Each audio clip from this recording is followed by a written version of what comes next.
Wonder.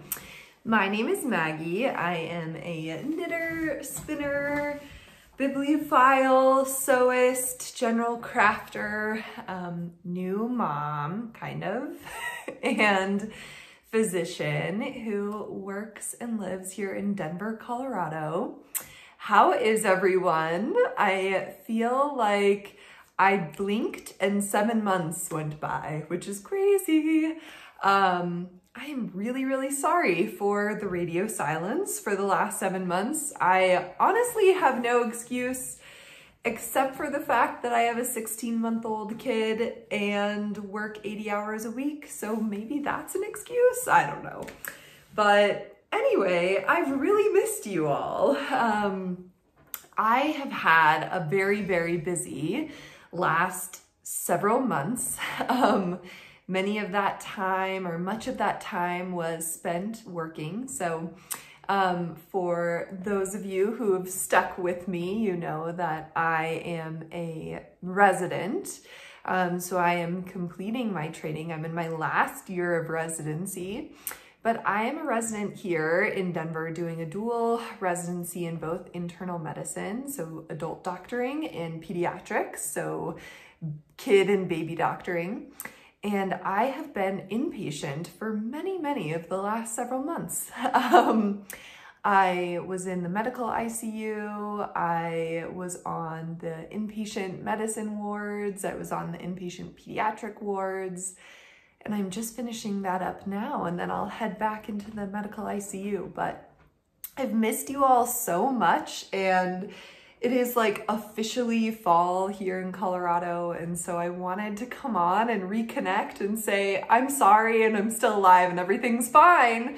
I'm just super busy. So, you know, one of my intentions this year was to be more present on this channel and connect with people more, and sometimes we fail at the things we're trying to do. You know, I think as human beings, we are all whips, we're all works in progress, and I am too. So, you know, I have no excuse, but I'm here now and I'm so happy to be here.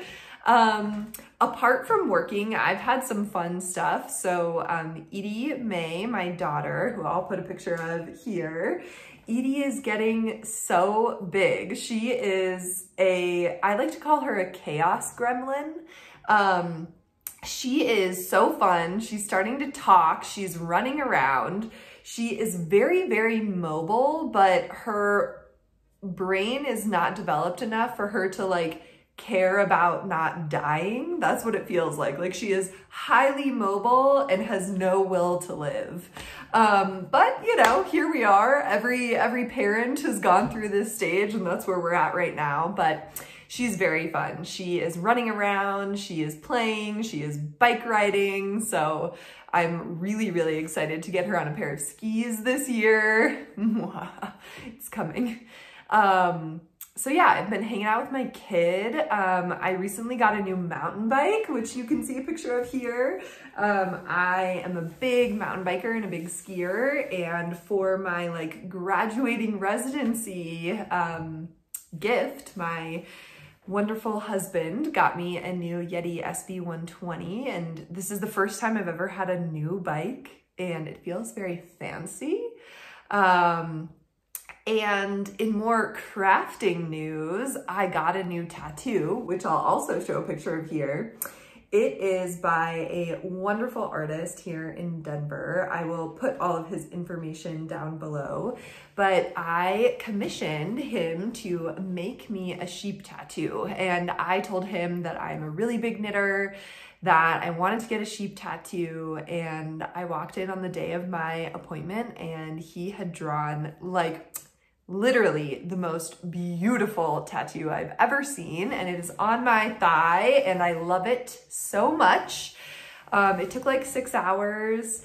I find the like pain associated with tattoos to be very like cathartic, and so it was a very healing process for me. And now every time I go to the bathroom, I get to look at my tattoo that's on my leg and just be like, wow, that is a beautiful piece of art I get to carry with me. So yeah, In other news and kind of related to that tattoo, I am getting that tattoo made into a bunch of stickers, which I've been approved to do this by the tattoo artist. And I am gonna bring all of those stickers with me to Rhinebeck because I'm going to Rhinebeck this year. I'm so excited. This is probably the vacation that I'm most excited about maybe ever in my life, you know, like, I don't know, perhaps when I went to Disney World when I was like 7, that was maybe more of an exciting vacation, but like, this is the Disney World for knitters. You know what I mean? Like, I cannot wait. I have so much knitting to talk about. Yeah, it's gonna be great. So I am gonna bring a bunch of those stickers with me. I will be at Woolen Folk on Friday and at the New York Sheep and Wool Festival on Saturday. Me and my family are gonna fly out. So we'll fly out the weekend before and we're gonna spend some time in New York City, seeing the sights and meeting, you know, mingling with family and friends. And then we are gonna go up. We have an Airbnb, not in Rhinebeck, but in one of the small little hamlets close by. And we're gonna spend, you know, several days climbing, rock climbing and hiking in the Gunks. The Gunks it's a park that's very close to Rhinebeck, and there's like really, really good climbing there. And in a former life in college, I was like a huge rock climber, and that's what I did every weekend, and most days of the week I was climbing. And then I bought a mountain bike. Anyway, I'm digressing, but we are going to hike and climb and generally just frolic in the fall. And then we're gonna be going to the yarn festivities. So I am so excited about that. If you see me there, you probably won't even recognize me because who would, but come say hi, give me a hug. And let's get into the making. I'll start off with the caveat of that, like, I have been gone for 7 months and I deal with a lot of anxiety, and the way that I deal with my anxiety is with knitting. And so I have many, many finished objects that I really should have been showing you this whole time, but in an effort to not like completely bombard you with the making, I am just gonna show off some of the things that I'm most excited about / were clean and within reach, and I'll just pepper in the rest of the finished objects in the next few months. I'm hoping to try to get on a more regular recording schedule, maybe every other week, but we'll just see how things go. I am gonna start off though by actually completing my my giveaway from 7 months ago. So this will be a testament to the diehards. If you're still here, you know, you may see this giveaway again in 2 weeks if the person who wins doesn't get back to me. But I really only say that facetiously because I was like, I'm at 2,000 subscribers, I'm doing a giveaway, and then I disappeared. So that's on me. But this beautiful prize is gonna go to Hannah Goldfarb. So if you're Hannah Goldfarb, please send me a message on Instagram and I will get this in the mail to you pronto. Hannah left a ton of really, really great book recommendations. And honestly, if you are in a reading slump, I highly recommend going through and reading all of those recommendations. But when I was reading through Hannah's, I was really touched by the books that she chooses to read. A lot of them are translated works and seem a little bit more like funky and eclectic and different. And so with the project bag and the couple skeins of yarn and I threw in some progress keepers and sort of stitch markers and things like that. The book that I chose is this one. So this is In the Dream House by Carmen Maria Machado. And this is not a book that I would recommend to everybody, but I think, Hannah, that you are really gonna like it. It also might be Hannah. I'm just realizing. Hannah?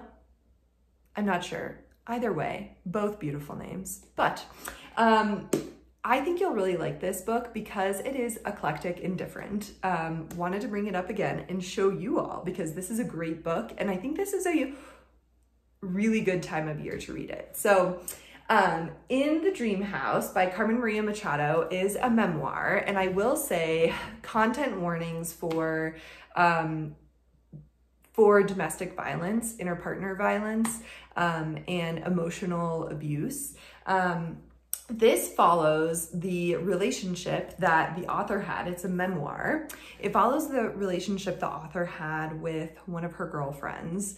And it was a very abusive relationship, but it is written in the most interesting way I have ever experienced. It is like these little vignettes. The whole memoir kind of weaves a story and makes you feel what it was feeling like to be in this relationship without being like in your face, like A, then B, then C, then D happened. It's like little vignettes and little glimpses into their relationship.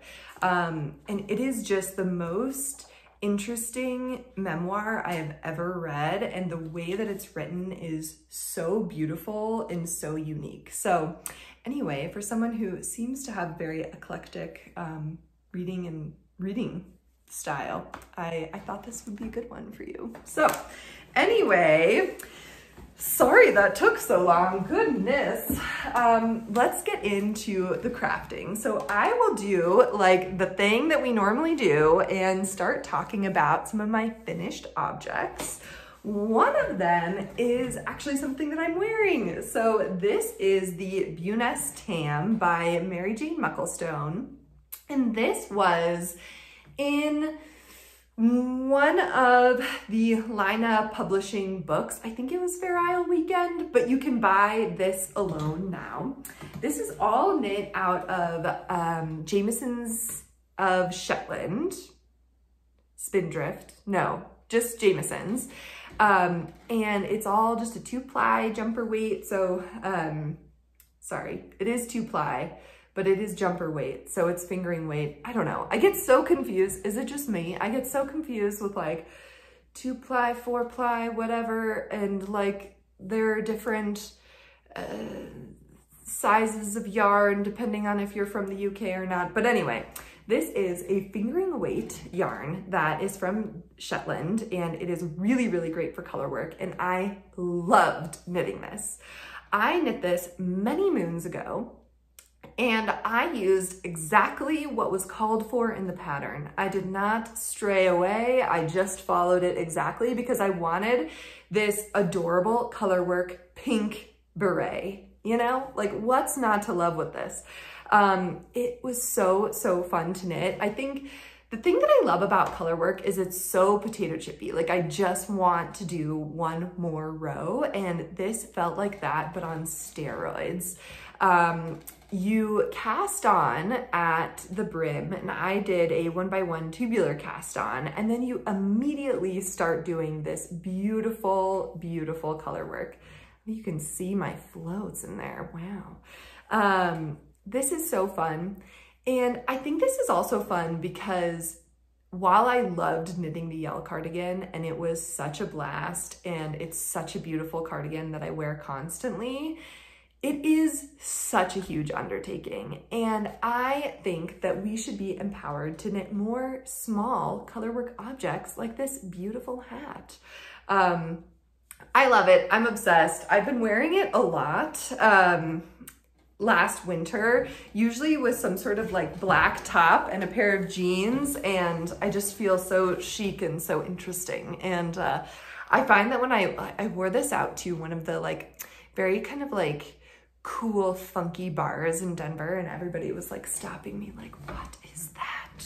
So yeah, highly recommend. Super fun, very quick knit. I think I knit it in probably a week, mostly because I could not stop. And I feel like the fact that it's fingering weight, but all color work makes it so that it's warm, but not too warm. So I can like still wear it inside and not get too hot.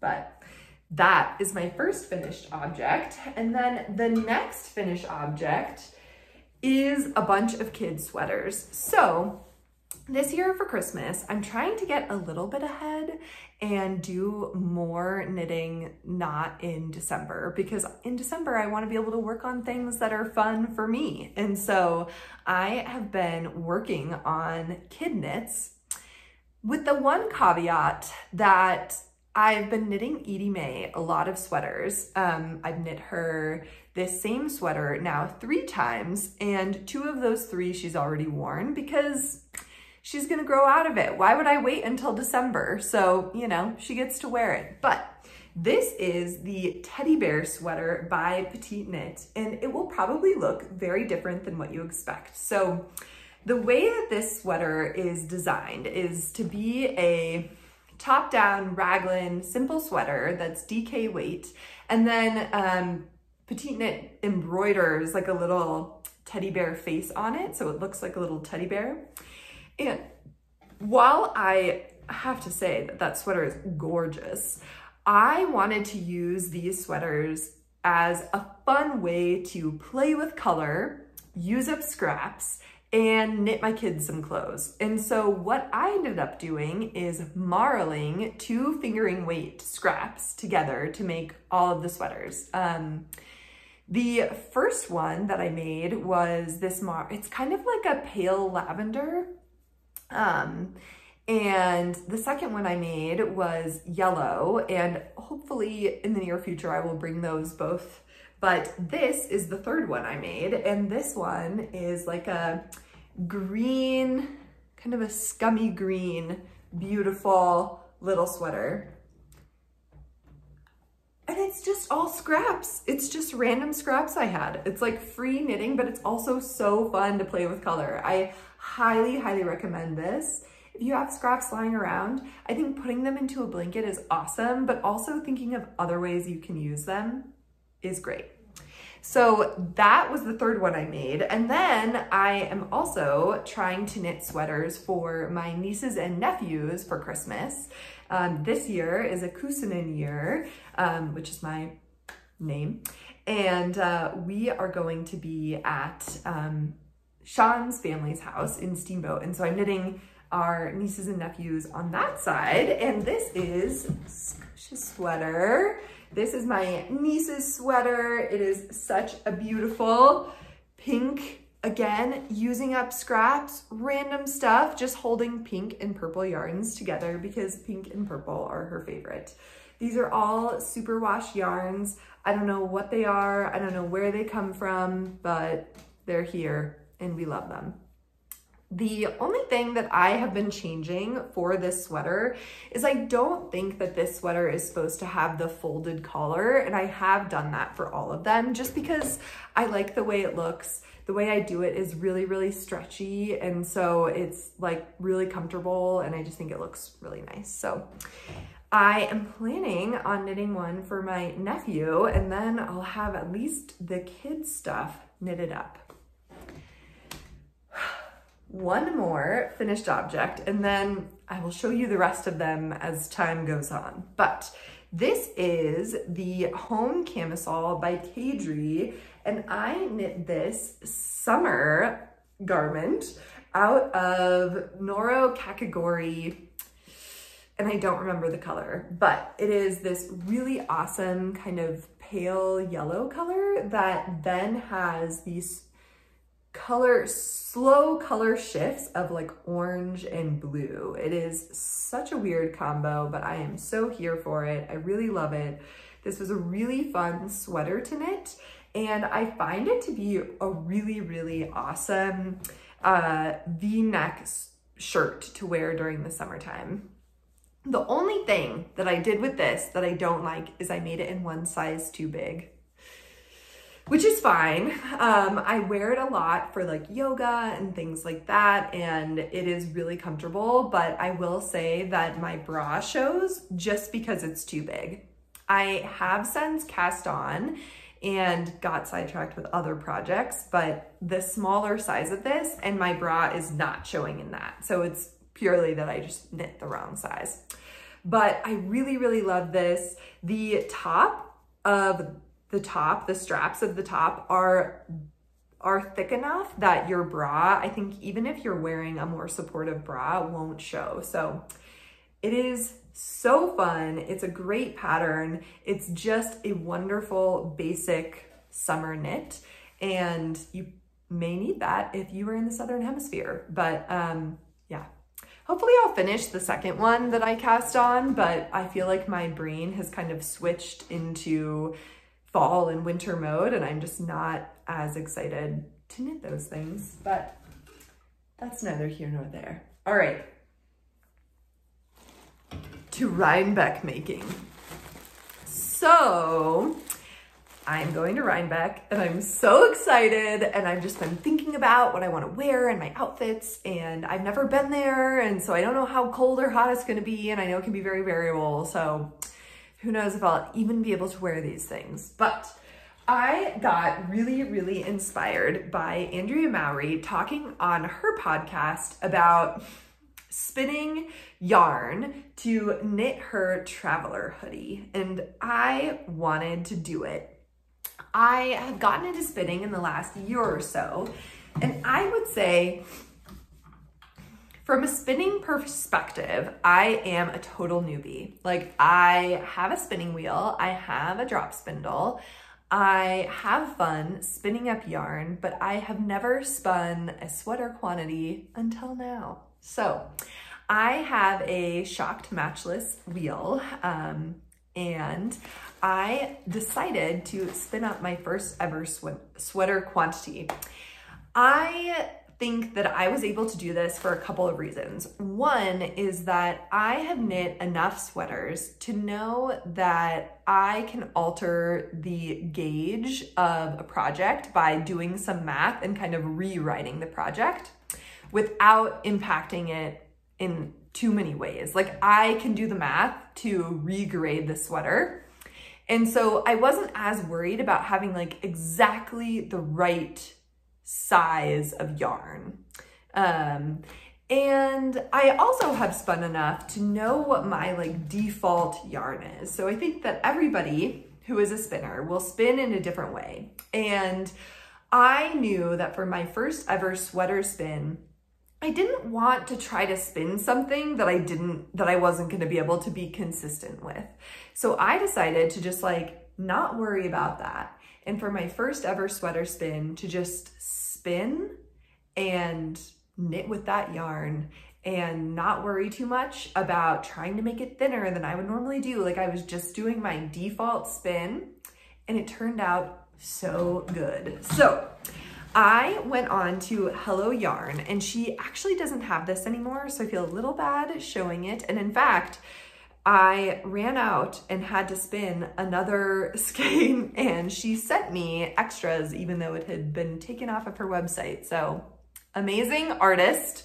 And this is Hello Yarn's Enchilada Night. It is a Cordale wool top, and oh my God, was this the most buttery thing to spin in the world. Like, I have spun enough to know that all fiber preparations are not made equal. Like, some of them are just inherently much better than others, and that is how I feel about the way that Hello Yarn, the way that they dye their fiber is magnifique. So I had bought originally 6 bumps or 4 ounces, I'm being really awkward, of this. And I thought that that would be enough. However, the Traveler hoodie has a very large hood, and that ate up a lot of yarn. So that definitely would have been enough if I had not done the hoodie, which is a surprising amount of yarn. But this is what I spun it. So I spun it into a 3-ply fractal.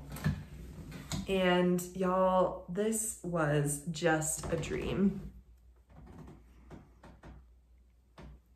It's so pretty. And it's like surprisingly good. For like my first ever sweater spin, it's beautiful.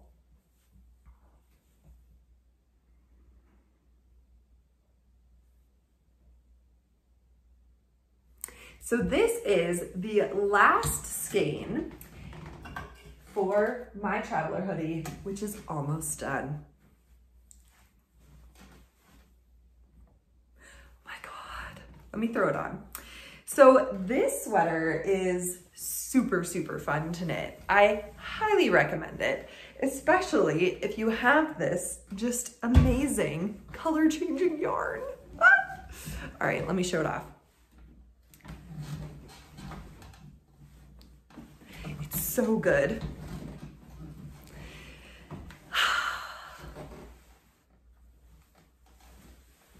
So pretty. This is how it is obviously knit up. I did not do any worrying about making sure the colors matched or anything like that. I just had fun with this beautiful art project and just like saw where it took me. You can see, let me take it off again, that I still have one sleeve to knit, and then just a little bit of finishing work. Like there's sewing down of this front sort of drawstring that I need to do, and then this will be done. And you guys, y'all, I could not be happier.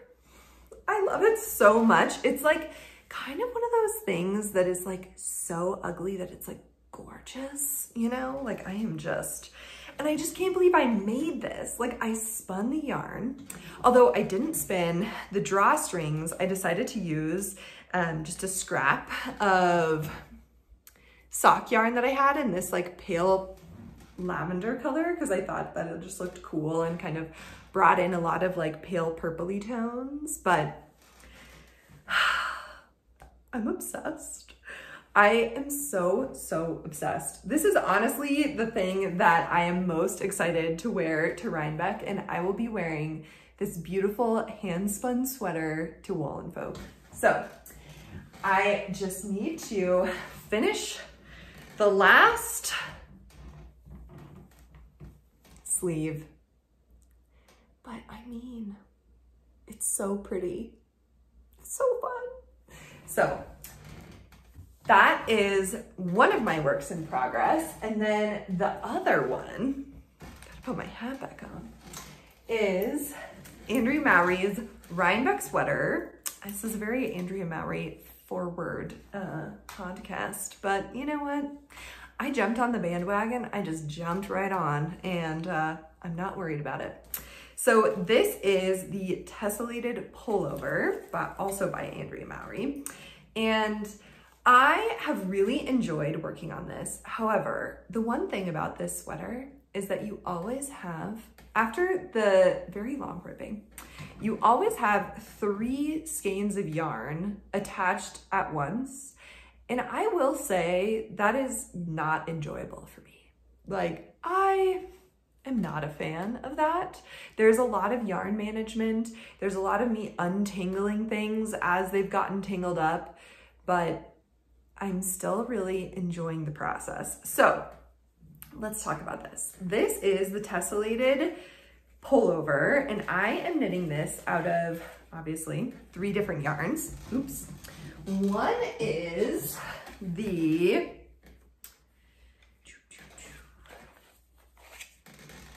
Quince & Co. Chickadee in the Cypress colorway, which is this sort of like emerald green color.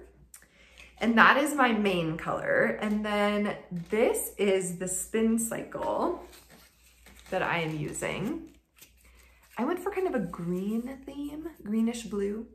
This is Deep Bump, and it's the dyed in the wool. It's really beautiful. This quantity of Deep Bump and this floof I already had in my stash. And so all I needed to buy was the Quince & Co. Chickadee. So this floof is from the Indigenous Collective. It is the August colorway for Farmer's Daughters Fibers, Indigenous Collective, and it's the Odang. So this is actually the yarn that is called for, and is that not just beautiful? And I remember when I got this, I was like, this is amazing, and I'm not totally sure what I'm gonna do with it because I only have one skein, and then this project only needed one skein of the floof. So it was meant to be, you know? It was meant to be. But this is how it is knitting up. I have already, see what I mean? Look at all of these like yarns. I'm like, what do I do with this? But I'll just hold it up this way even though it's upside down. I guess I can hold it up here. So I have already finished the front and I am just working on the back. And I'm almost to the point where I'll start doing some like short row shaping in the back.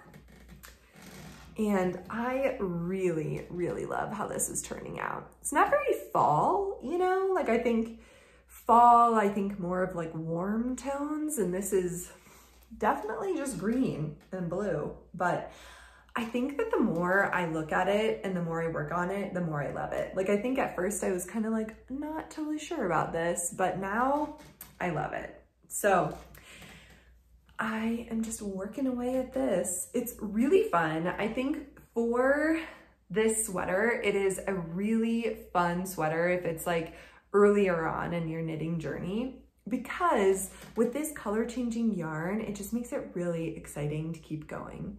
I will say Spin Cycle is an investment, but it is like a little piece of art that you get to play with for many, many hours and then get to wear until the sweater wears out. And so for me, it feels worth it, but I know that financially not everybody can afford this particular yarn, but there are tons and tons of options for getting this type of yarn. One of the ones that I think would be most fun if you wanted some beautiful color changing yarn but wanted it to be on a budget is to get a drop spindle. Make a drop spindle. That costs $5 to make at the craft store, and you can buy a little bump of yarn and make something. So I don't know, that's just like a little plug for spinning, is like you don't need to buy a really, really nice spinning wheel, you know, like you can spin with anything, spin with what you have and make something beautiful. So anyway, those are my current works in progress and finished objects that were most readily available to me. And now I want to move on to a little bit of book talk. Y'all, I feel like part of the reason why I didn't come on here and share for a while is because I wasn't reading very much. I really wasn't. And while that isn't a reason to not connect with you all, I just felt like I didn't have much to share because I was in like the worst reading slump of my life. Literally this year, I think I will be lucky if I reach 25 books that I've read, which is by far the lowest number of books I've read in the last 10 years. It's crazy, but that's just where we're at. That's what happened. That being said, I have read some really, really great books that I want to talk about. So the first group of books is the Heartstopper anthology. So if you are not aware, Heartstopper is a graphic novel series written by Alice Oseman that follows two just beautiful boys, Nick and Charlie, in their romance as they fall for one another. It is so good. It is like a warm hug. You know what I mean? Like, especially the first couple of volumes. It does start to become more, dealing with more like mental illness and things like that as the series progresses. But early on, it is just like budding young love and like coming of age and finding out who you are and like found family. And it's just so good.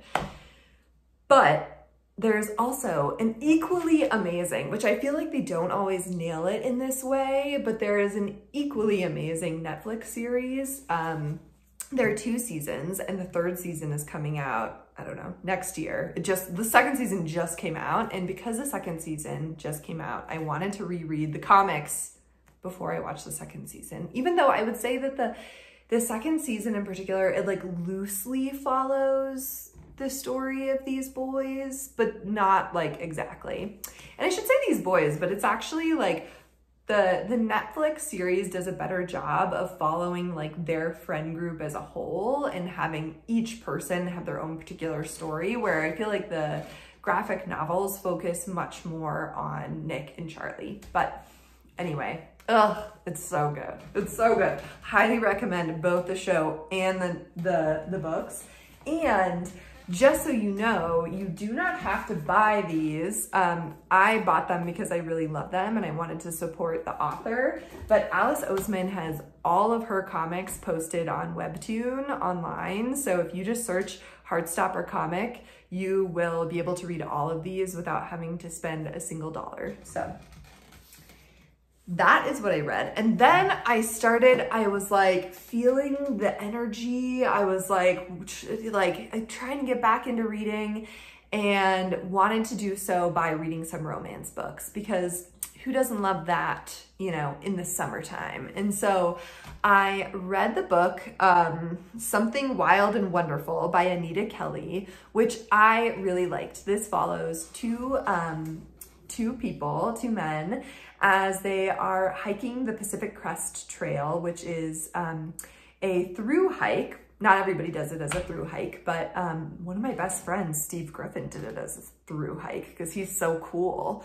But it is a path that you can walk from Mexico to Canada along the west side of the United States. And it is really challenging, but a really beautiful experience, so I hear.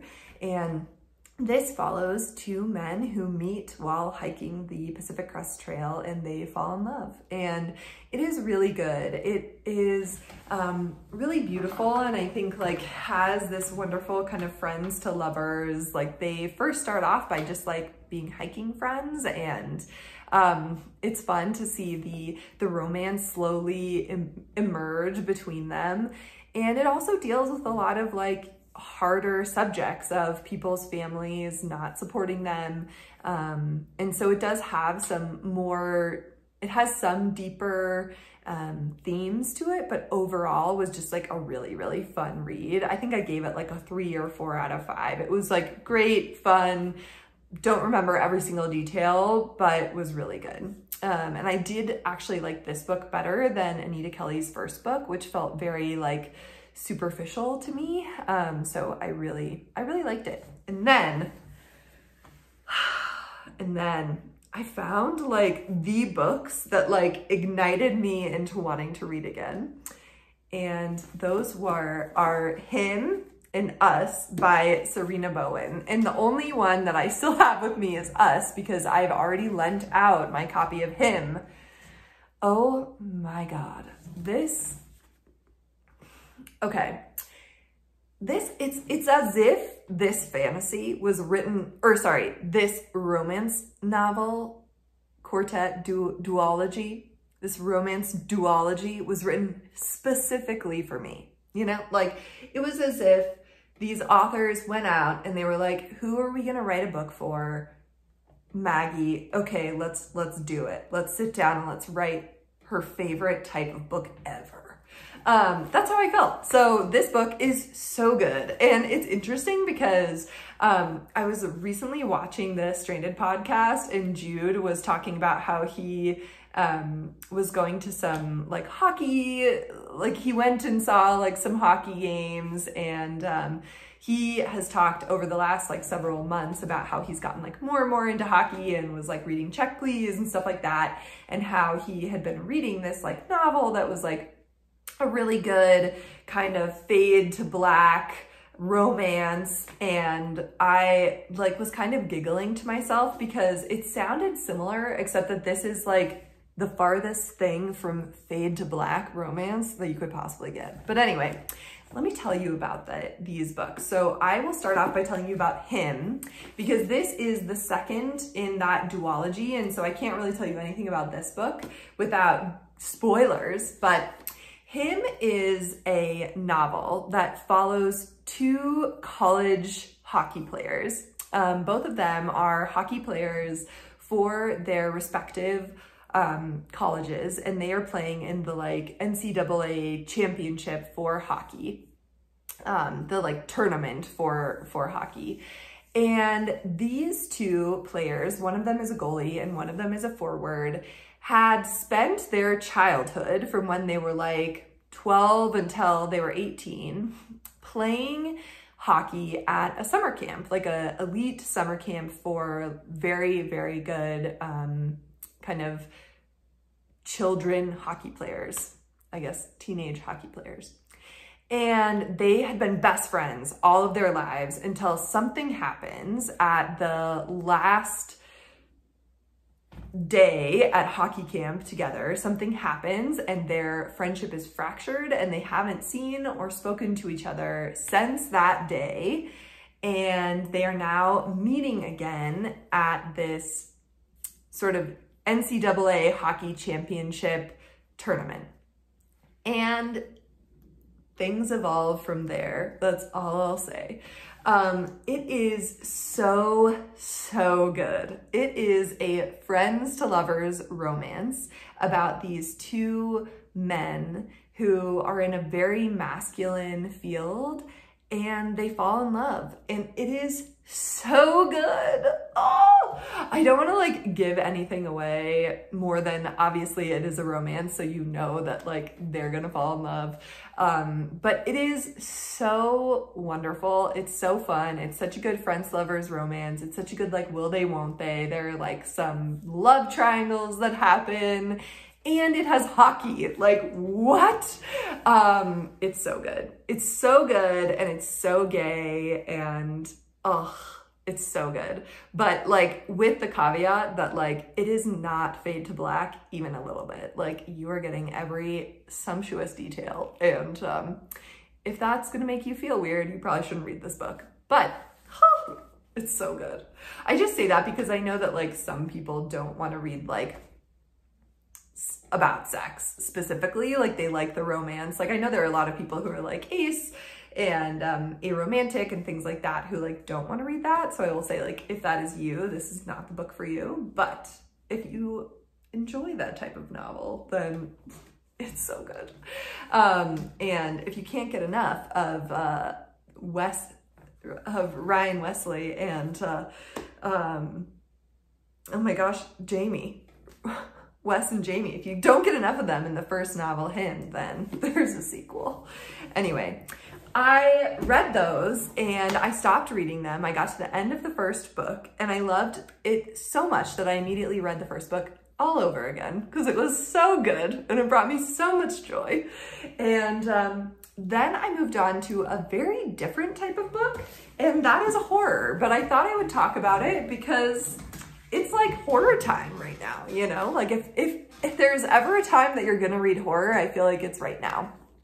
This is Kill Creek by Scott Thomas, and this was like very good and very spooky.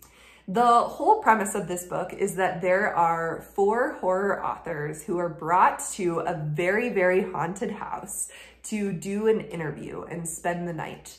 And they're paid a bunch of money to do this, and they all agree. And it is about how the house kind of infects them, both while they are there, but more importantly, after they leave. And whoo, it's spooky. It is really scary. It's, it ends up being quite gory. But it is really interesting and just like a fantastic fantasy novel. Fantastic horror novel. I will also say that horror is a hard one. Like I feel like oftentimes horror is not that well written. And I feel like as far as like the prose goes, this was quite good. Like I would not say that it's like literary genius, you know, like it's not like every word, which I will talk about a book that does feel that way. Like it's not like sumptuous and beautiful, but it is like really well done horror. I really liked it. I thought it was really interesting. I think it's a really interesting play on the like haunted house trope, which I love the haunted house trope, and I love that kind of like spookiness and getting some of the background story of the house and why it's haunted. But it is really, really good. So if you're like looking to like read a horror novel, you know, like why not pick this one up? It's pretty good. It's like, I liked it. And I think oftentimes I read horror and I'm like, ooh, that was fun and spooky, but it wasn't that well written, which this one I feel like is actually really well written. And then the last book that I wanted to talk about is the book that I'm reading right now, The Vanished Birds by Simone Jimenez. This book, y'all, so I can't even really describe what this book is about. I'm only about, I haven't even moved. I'm about halfway through this book now. This book is a science fiction book about a woman who, the only thing she has is work. She works on this spacecraft that kind of picks things up and moves things from different worlds, different planets.